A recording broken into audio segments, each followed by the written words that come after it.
সুপ্রভাত বন্ধুরা, এই রোদ ঝলমলে সুন্দর দিনের অনেক অনেক শুভেচ্ছা ও আন্তরিক ভালোবাসা।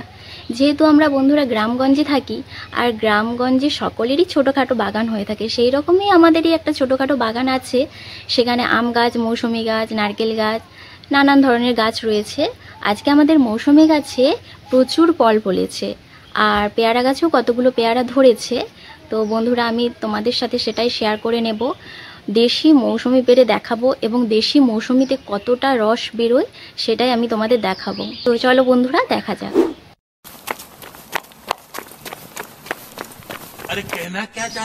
এই হলো আমাদের ছোট্টখাটো বাগান। এই দেখো, এখানে একটা নারকেল পড়ে আছে। এটা অবশ্য আমার শাশুড়ি মা পেরেছে। যেহেতু আমাদের নারকেল গাছগুলো একেবারেই বাড়ির পাশে, তাই ছাদ থেকেই নারকেল পাড়া যায়। এটা হলো আমাদের জবা গাছ। গ্রীষ্মকালে এই জবা গাছে প্রচুর ফুল ধরে। এর পেছনে রয়েছে পেয়ারা গাছ।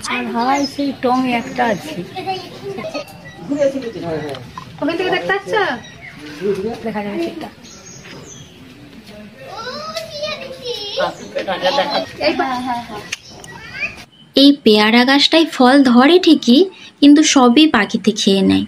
অবশিষ্ট দুটো পেয়ারা শেষমেশ পেলাম।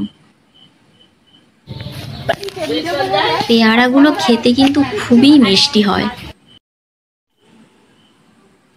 আর এই হলো আমাদের মৌসুমি লেবুর গাছ।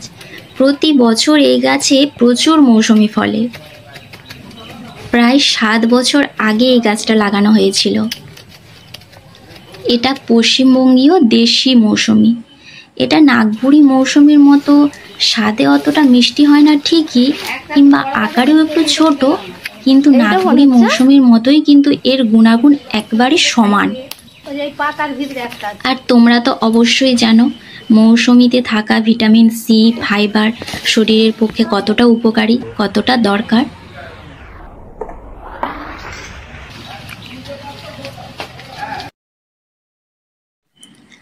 তাই বেছে বেছে পাকা পাকা দেখে 4টে মৌসুমি তুলে নিলাম। এই দেখো, ঝুড়ি ভর্তি করে ফল পেড়ে নিয়ে আসছি। 4টে মৌসুমি, 2টো পেয়ারা, একটা নারকেল। এবার আমি তোমাদের মৌসুমি কেটে দেখাবো এর মধ্যে কতটা রস আছে। সবাই মিলে চলে এসেছি ছাদে। মৌসুমির জুস খেতে আমার ছেলে খুব ভালোবাসে। এই দেখো, মৌসুমিটা কাটছি, তোমরা দেখতেই পারছো মৌসুমিটার কতটা রস। অনেকখানি খেয়েছি। কি করছি?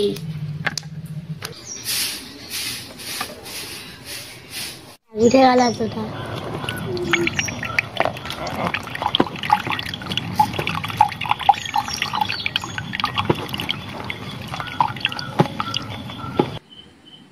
এই যে আমার ছেলে চলে এসেছে মৌসুমির জুস খাওয়ার জন্য। হ্যাঁ, দেবো তো, দাঁড়াও।